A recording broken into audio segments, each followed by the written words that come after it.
Passamos ao orador seguinte, que é o professor Pedro Albuquerque, que se graduou na Universidade do Porto e se doutorou na Universidade do Minho, onde ele é professor associado da Escola de Psicologia. Ele dirige o grupo de investigação em memória humana da Universidade do Minho, onde estuda distorções mnésicas, memória operatória e memória adaptativa, tendo várias publicações em revistas especializadas nesses âmbitos.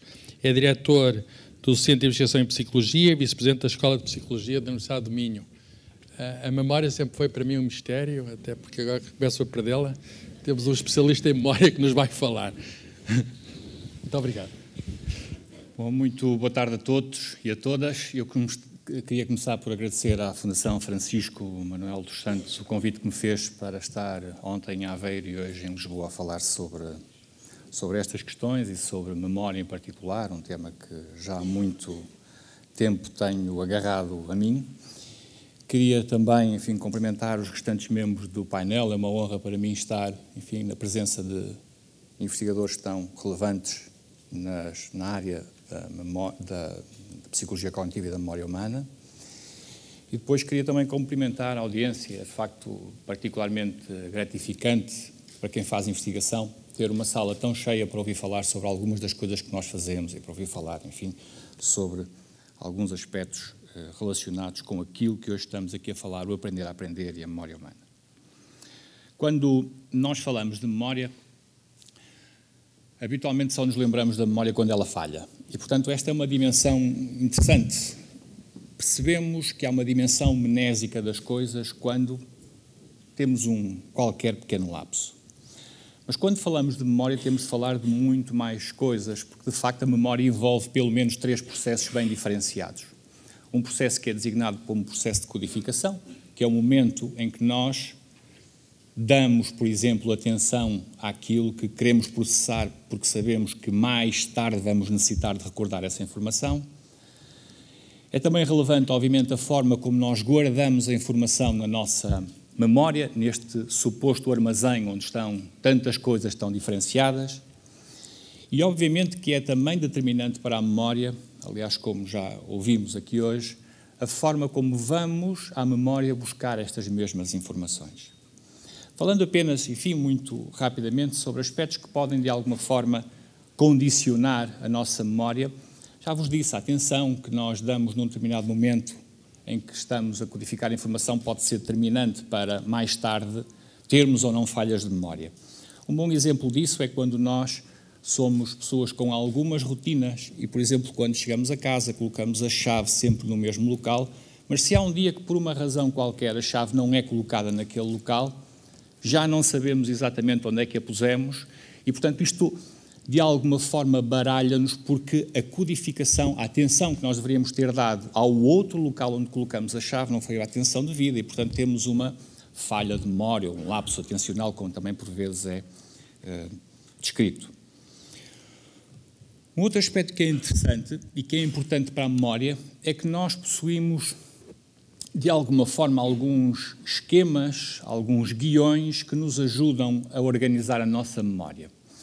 Dando um exemplo, enfim, que é um exemplo quase caricatural, provavelmente nesta sala nunca ninguém terá assaltado um banco. Mas ainda assim, se pedíssemos para descrever um assalto a um banco, todos nós temos uma narrativa de um assalto a um banco. O que significa que, por exemplo, se alguma vez presenciássemos um assalto a um banco e mesmo que não tivéssemos dado muita atenção aos pormenores que se passaram nesse mesmo assalto, era possível que quando fôssemos relatar a quem tivéssemos que relatar, à polícia ou que seja, esse assalto, fôssemos buscar informação ao guião geral que temos para os assaltos a bancos e não à nossa memória específica sobre esse mesmo episódio. Isto é interessante para o nosso funcionamento diário, porque temos guiões que nos ajudam a situar em cada momento, mas é problemático quando se estuda a memória e as suas distorções, porque muitas vezes não sabemos se o relato que estamos a fazer é um relato baseado na nossa própria experiência episódica de memória ou, eventualmente, da concepção geral que nós temos sobre o nosso funcionamento em determinadas circunstâncias. E claro que a memória depende também da forma como vamos à memória buscar essa informação. Um exemplo simples. Reconhecer a cara de alguém é uma coisa que é relativamente fácil, e é relativamente fácil porque quando olhamos para a cara de alguém temos, por vezes, uma sensação de familiaridade. Eu conheço esta cara de qualquer lado. Saber do lado onde conhecemos essa cara é um bocadinho mais difícil, porque é necessário mais informação, mas descrever uma cara pode ser difícil. E pode ser difícil porque, quando nós adultos processamos uma face, processamos basicamente uma configuração e não a cor dos olhos, o tipo de cabelo, o nariz, a boca. Portanto, torna-se difícil para nós traduzirmos aquela configuração facial num conjunto de códigos verbais que nos permitam a descrição dessa mesma face. Bom, mas então, a memória pode falhar em vários momentos e pode falhar baseada nestes processos todos. Como estão a ver, a memória é então altamente falível. E quando estou aqui a falar de memória, estou a falar de memória no sentido abstrato, mas as memórias podem ser várias. Por exemplo, falamos de memória a curto prazo e de memória a longo prazo. Falamos de memória a curto prazo quando, por exemplo, estamos a referir a coisas que aconteceram há muito pouco tempo e de memória a longo prazo para coisas que aconteceram há muito tempo. Aqui, há muito pouco tempo, memórias a curto prazo, estamos a falar, para quem faz investigação na área desta memória, de memórias que aconteceram há 30 segundos.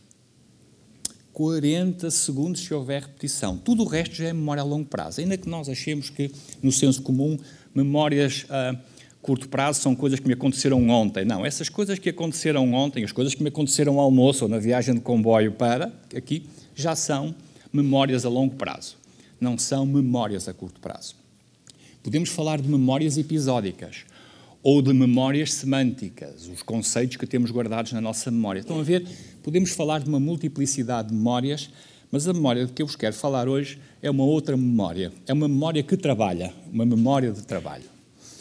E esta memória, enfim, acho que é importante falar dela hoje aqui, porque é uma memória que tem alguma relação com o tema que hoje estamos aqui a procurar trabalhar. Esta memória é composta por vários componentes. Em 1974, um autor chamado Alan Baddeley e outro chamado Graham Hitch, em 74, criaram um modelo, enfim, de memória que procurava explicar o funcionamento das coisas mais a curto prazo. Esta memória tem um componente cor laranja que se chama executivo central e que é basicamente a atenção. Portanto, são todos os processos atencionais que se jogam no momento em que nós processamos a informação. Por exemplo, se nós decidimos processar uma informação, se decidiram ouvir e gravar na memória aquilo que eu estou a dizer, provavelmente houve um executivo central que deu uma ordem àquela outra componente loop fonológico, dá atenção a isto, processa isto. E o que é que vai acontecer? Esta informação entra num loop fonológico e está ali a rodar, à espera de ir para onde? À espera de ir para a memória a longo prazo. Portanto, basicamente é para isto que serve este componente. Claro que se estamos a realizar uma tarefa verbal, como estar a ouvir uma notícia na televisão, e alguém nos dá outra informação verbal, duas informações verbais no mesmo componente começam a perturbar-se. E, portanto, é mais fácil para nós realizarmos atividades que são, digamos, que estão sob a alçada de diferentes componentes do que duas atividades que estão no mesmo componente. Vamos fazer um pequeno exercício sobre esta memória, sobre este loop fonológico. Eu vou-vos dizer 5 números, 5 algarismos, e o que vocês devem fazer é, no final, quando eu disser podem recordar, se tiverem uma caneta, escrevam estes algarismos, só para perceber como é que funciona esta memória, que é uma memória a curto prazo. Okay? Uma tarefa muito simples. E eu não quero perder muito tempo com ela. Estão preparadas? Preparadas dos? Então aí vai. Muito bem. Não é ditado, é memória, o que significa que só podem recordar quando eu disser agora podem recordar, ok? Então aí vai. 4, 2, 6, 9, 5, podem recordar. Já se ouve, o que significa que provavelmente a maior parte de vocês terá conseguido recordar 4, 2, 6, 9, 5.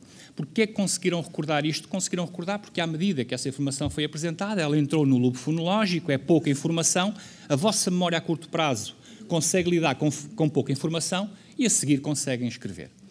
5 unidades de informação é muito menos, é um pouco menos do que aquilo que a nossa memória a curto prazo consegue lidar e, portanto, se fosse um conjunto de 12 ou 13 algarismos seria bem mais difícil. Vamos então criar uma tarefa um bocadinho mais difícil, que é vamos pôr a memória de trabalho a funcionar. E para pormos a memória de trabalho a funcionar basta fazermos o seguinte, vou-vos apresentar uma sequência de 5 números, que não é a mesma, para não ser tão fácil, e o que vocês têm de fazer é, no final, recordam, mas na ordem inversa. Se eu tivesse apresentado 1, 4, teriam que escrever agora 4, 1. Têm que inverter.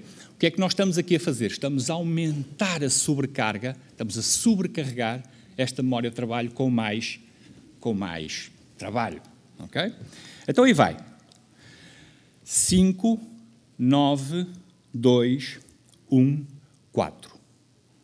Podem recordar. Aqueles que conseguiram escrever 4, 1, 2, 9, 5, acertaram, os outros não. E o que é que acontece é que, de facto, não se preocupem, é perfeitamente normal, perfeitamente natural, portanto, não há questão nenhuma relacionada com isto. O que foi necessário fazer neste segundo exercício foi processar no mesmo loop fonológico a informação que vocês ouviram na ordem direta, mas a seguir o Executivo Central teve que atuar e inverter a ordem dos números. Está muito trabalho para a nossa memória e, portanto, o que acontece quando nós realizamos tarefas deste género é que, genericamente, o desempenho decai bastante.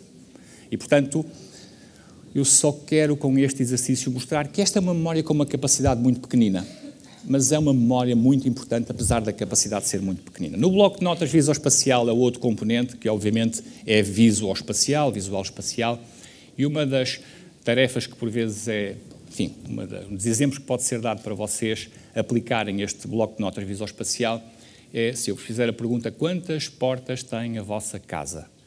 Conseguem contá-las? Claro que conseguem.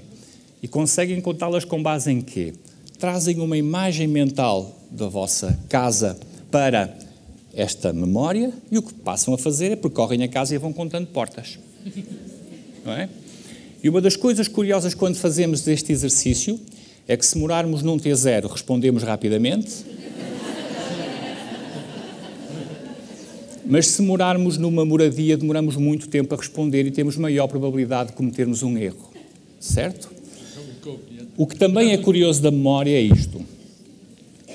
É que, se dentro de algum tempo vos voltarem a fazer uma pergunta sobre quantas portas tem a vossa casa, vocês respondem imediatamente, independentemente do número de portas. E porquê?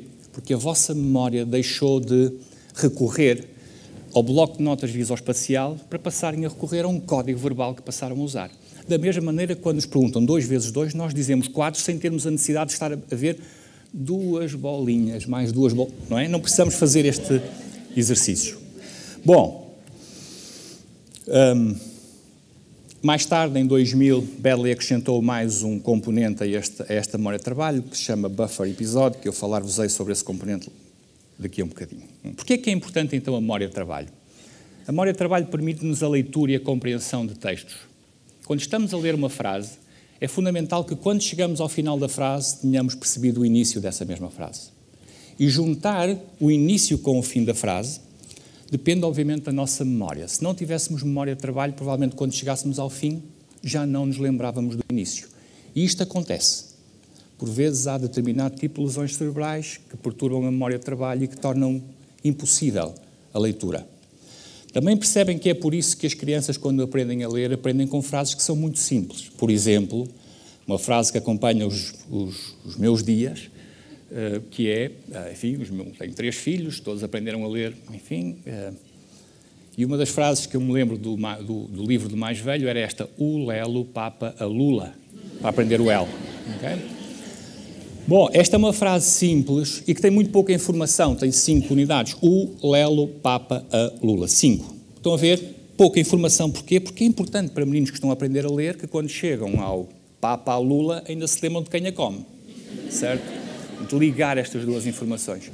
Claro que se os nossos meninos aprendessem a ler com frases do tipo: o Aurélio, que é avô do João e que vive em Ovar, come por vezes moluscos que são apanhados no mar, que fica em frente a... A ideia é mesmo, a quantidade de informação era impossível poder ser lidada pelas crianças e, portanto, para que é que serve a memória de trabalho? Para fazer estas pequenas tarefas. É uma memória simples ao serviço de algumas coisas bastante simples.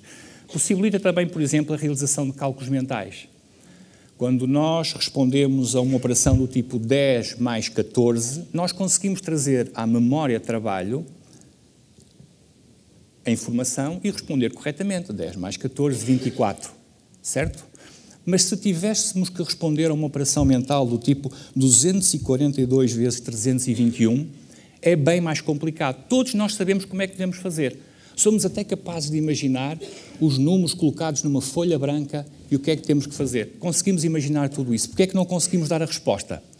Porque são precisos tantos passos que esses passos ultrapassam a nossa capacidade de memória de trabalho. E quando vamos responder, já nos esquecemos de alguns passos e falhamos. Então, reparem, muitas vezes praticar a memória, praticar, por exemplo, a tabuada, etc., tem como vantagem o quê? Que quando alguém tem que responder à pergunta quantos são 5 vezes 5? Se esta resposta for automática, porventura tenho muito menos unidades de informação para lidar e, portanto, torna-se mais fácil para mim lidar com uma informação que é quase proposicional do que com a operação que eu teria que fazer para chegar a este resultado. Bom, é claro que a memória também organiza representações espaciais, temporais e, enfim, um exemplo que eu vos dei é um bom exemplo, quando temos que dar indicação, como é que eu vou daqui para o jardim zoológico? Se eu pedir a alguém para me dar as indicações, essa pessoa vai trazer o mapa cognitivo e vai-me dando algumas indicações. Trazer o mapa cognitivo e organizar-me nesta cidade para me levar ao jardim zoológico é uma tarefa que é difícil, sobretudo se for muito distante. E, portanto, este é um tipo de memória com o qual nós também... Este é um tipo de representação com o qual a memória de trabalho também pode lidar. Um último aspecto importante, e que tem a ver com aquele buffer episódico de que vos falei há pouco, é que quando eu pego neste copo com água e bebo, era a minha deixa para beber, eu não estou a pegar na palavra copo, estou a pegar num objeto. E ao pegar num objeto, ele tem textura, tem temperatura, tem som, eu não posso falar muito senão cai água, mas ele tem um conjunto de propriedades que a nossa memória de trabalho através do buffer episódico faz o binding, junta esta informação toda para que isto faça sentido. Quando nós vemos um quadrado vermelho, o quadrado é vermelho e não imaginamos que o que nós fizemos foi abstrair a forma do quadrado e colocar lá uma cor. Porque para nós um quadrado é vermelho e vemos-lo. Não vemos duas entidades diferentes, a cor e a forma. E, portanto, a memória de trabalho faz isto também, vai juntando estas coisas que são importantes para o nosso funcionamento diário. E vou apresentar apenas aqui um estudo sobre a relação entre a memória de trabalho e o desempenho académico. E o estudo que eu vou apresentar é um estudo que foi feito em Inglaterra, há uns anos atrás, em que 500 crianças de 4 anos, e são de 4 anos, portanto são muito pequeninas, foram avaliadas relativamente à memória de trabalho. E estas crianças de 4 anos que foram avaliadas relativamente à memória de trabalho foram classificadas em crianças com baixa memória de trabalho, com média memória de trabalho e com alta memória de trabalho.